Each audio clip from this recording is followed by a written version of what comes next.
আজকের আয়োজনটা যেন কবুল হয়, আয়োজকরা যেন কবুল হয়, এই মাদ্রাসা যেন কবুল হয়, এর ওস্তাদ ছাত্র যেন কবুল হয়, এর ছাত্রীরা যেন কবুল হয়, আজকে যেন এই প্রত্যেকটা শ্রোতা কবুল হয়।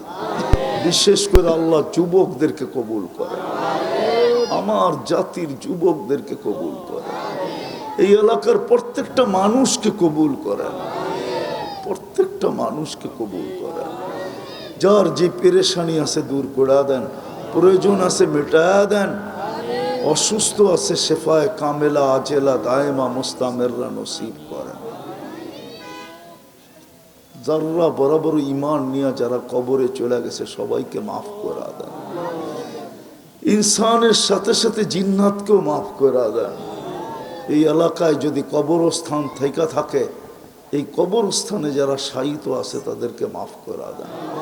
শ্রোতাদের আত্মীয় স্বজন যে যেখানেই থাকুক না কেন, আল্লাহ যেখানেই ঘুমাক না কেন মেহেরবানি করে মাফ করে দেন। যা চাইতে পারলাম তাও দেন, যা চাইতে পারলাম না তাও দেন। সর্বশেষ আবার চাবো যুবকদেরকে আল্লাহ আপনি দিনদার বানায় দেন।